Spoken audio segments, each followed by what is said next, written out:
আসসালামু আলাইকুম। আশা করি দর্শক বন্ধুরা আপনারা সবাই ভালো আছেন। আজকে আমি আপনাদের মাঝে শেয়ার করতে যাচ্ছি এরকম একটা ভিডিও, যে মসজিদটি আপনারা স্ক্রিনে দেখতে পাচ্ছেন। এটা হলো প্রায় ধারণা করা হয় 1000 বছরের পুরনো মসজিদ। তো এই মসজিদটি কোথায়, আপনারা কীভাবে যাবেন সেটা আমি পরে বলবো। এই মসজিদটির লম্বা হলো 13 ফিট আর পাশে 5 ফিট। এ থেকে অনুমান করা যায় যে আগে কতটা পুরানো এই মসজিদটি। ধারণা করা হয় যে প্রায় 100 বছর পুরানো এই মসজিদ, কারণ সর্বসাকুল্যে মাত্র 8 থেকে 10 জন লোক এখানে জামাতের সাথে নামাজ আদায় করতে পারত। মসজিদটি এখনও বটগাছের দ্বারা আবৃত আছে। এই রহস্যময় মসজিদটি আসলে কখন নির্মিত হয়েছে এ সম্বন্ধে সঠিক ধারণা আমরা পাইনি, কিন্তু মানুষের সাথে কথা বলে বা যতটুকু জানা গেছে অনেক পুরনো এই মসজিদ। মসজিদের ওপরে একটি বটগাছ, সেটা কিন্তু মসজিদে ধরে রাখছে। আর মসজিদটি এখনও ধ্বংস হয়ে যায় নাই। ইটগুলো ছোটা ছোটা ভাব, ভিতরের যে অংশটা ইট চুন থেকে সুরকি প্রায় চলে গেছে। তারপরও মসজিদটি অক্ষত আছে বছর পর বছর ধরে। মহান রাব্বুল আলামিনের অশেষ রহমত যে মসজিদটি এখনো ধ্বংস হয় নাই বা ধসেও পড়ে নাই। আর মসজিদটির যে গম্বুজটিও খুব ছোট। যেহেতু মসজিদটি আকারে খুবই ছোট, এই জন্য মসজিদের গম্বুজও খুব ছোট, আর ভিতরে খুবই অল্প জায়গা।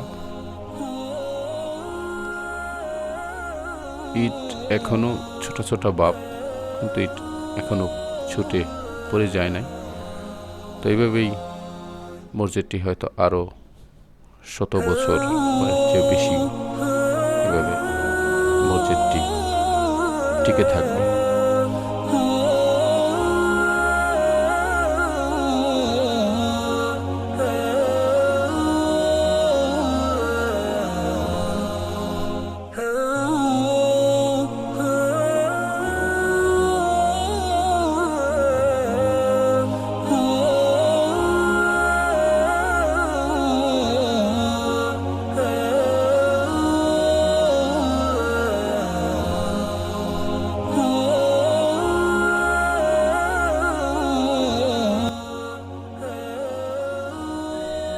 বন্ধুরা, এটা হলো মসজিদের ওপরের অংশ। এটা ছোট ছোট মিনার, আর এই পাশটা হলো যে বটগাছটা, সেটা বটগাছটা অনেক বড়। আর মসজিদের মিনারগুলো খুব ছোট। যেহেতু মসজিদ ছোট, মিনার ছোট হওয়া স্বাভাবিক। আর মসজিদের ঠিক দক্ষিণ পাশে এই বটগাছটির অবস্থান, বা বটগাছটি এই মসজিদকে আঁকড়ে ধরে আছে। মিনারগুলো এখনো ফাটল ধরার মতো অবস্থা, যে কোনো সময় ভেঙে পড়বে, কিন্তু তারপরও কিন্তু মসজিদ ভেঙে পড়ে না, এভাবেই আছে বছর পর বছর ধরে। আর গাছটা হলো মসজিদের ঠিক দক্ষিণ পাশে যে বট গাছটি, সেটি। আর পুরো মসজিদটাই বট গাছের যে শিকড় আছে, শিকড় দ্বারা আবৃত, এবং নিচ থেকে মসজিদের উপরের তৎকালীন সময়ে এটা কিন্তু ছাদ, চুনসুরকির ছাদ, চুনসুরকি দিয়ে যে ছাদ আকারে নির্মাণ করা হয়েছিল। এটা হলো বট গাছের যে গোড়ার অংশটি, সেটি। বট গাছ অনেক বড়। এখানে মসজিদ এখন পরিত্যক্ত, কেউ নামাজ এখনো পড়ে না। মসজিদের সামনে একটি ঈদগাহ মাঠ আছে, এখানে হয়তো ঈদের সময় ঈদের জামাত অনুষ্ঠিত হয়।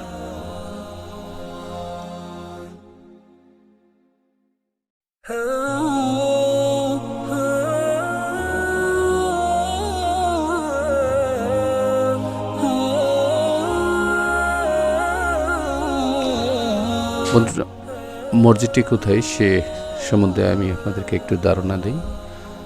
মসজিদটির অবস্থান হলো বগুড়া জেলা শহর থেকে, মানে সাতমাথা থেকে 15 কিলোমিটার কাহালু যে থানা আছে তার সামনের রাস্তা দিয়ে যেতে হয়।